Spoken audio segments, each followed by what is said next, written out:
Okay, I let's talk about Mamdani. yep. Here's a couple covers. 110. This is the New Yorker cover coming out digital first, and then people get hard copy. I don't know who you people are, but you'll get this in the mail. Here's him on the subway. Here's a maybe a less positive. This is the New York Post Wood, the cover of the New York Post. Uh, the red apple on your marks. For those watching, listening on the podcast, Marks is spelled Marx. On your marks, get set. Zoe, socialist Mamdani wins race for mayor. Guys, I was stunned at the way he started his speech, and I was stunned at the bitterness he showed towards Andrew Cuomo and towards President Trump. Let's play some of that and then talk about his future. This is some of the Mamdani speech, number 113, please.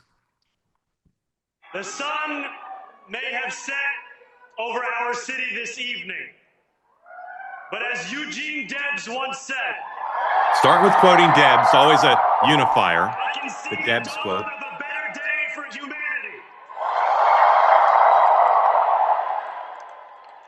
For as long as we can remember, the working people of New York have been told by the wealthy and the well-connected that power does not belong in their hands. And yet, over the last 12 months, you have dared to reach for something greater.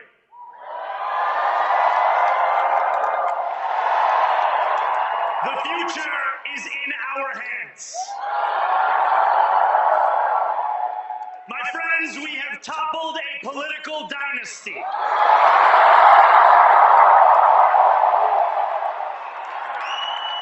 I wish Andrew Cuomo only the best in private life. But let tonight be the final time I utter his name. I've never heard a line like that. Page on a politics that abandons the many and answers only to the few. Okay.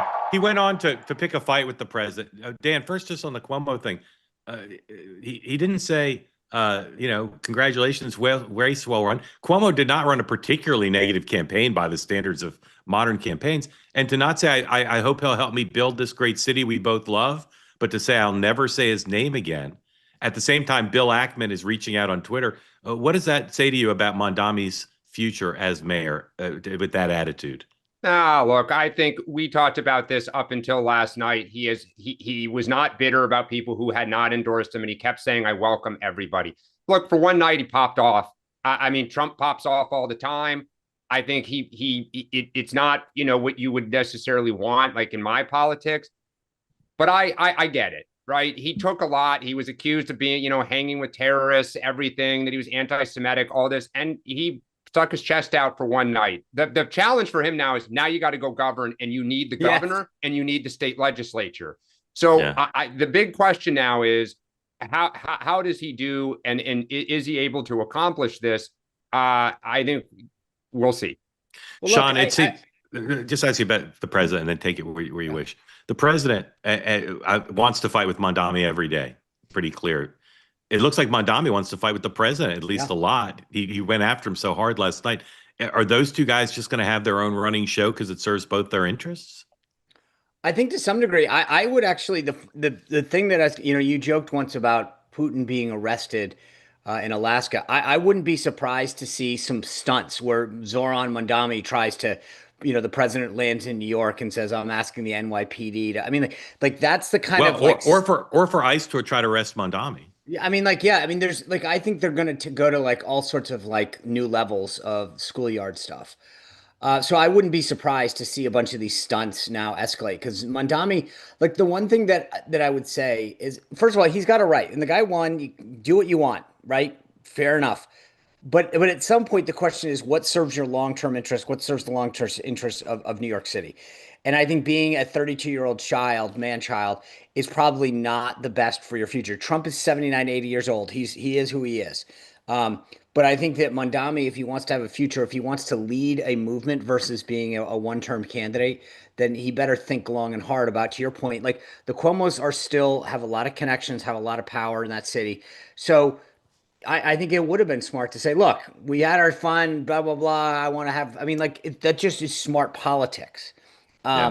And so I will say that it's going to be interesting to see how this thing plays out because again, he has a right to do it. He won, but I'm not sure that when you're that young and inexperienced, it's the smartest move.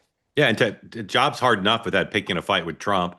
The job's hard enough without not reaching out to Jewish New Yorkers in his speech in a way to try to show them that he understands their fears. But he did all fall. I mean, look, he did. A lot of Jewish people didn't buy Dan, it. you're minimizing the moment as far as I'm concerned. I say with respect, like this is not just one night. This is the night where he's got the world watching him, and he chooses to attack Andrew Cuomo bitterly, to pick a fight with the president of the United States, and to not reach out to Jewish New Yorkers. It's just he can do all three going forward and do it differently, but that's not a normal night. They say that something that's easy is like a walk in the park. Well, easier than a walk in the park, hit the subscribe button, be part of the two-way community, never miss an episode, be part of our conversations. Thank you for your service to America. And don't forget, you can now listen to the morning meeting and Two-Way Tonight on Apple, Spotify, or wherever you get your podcasts.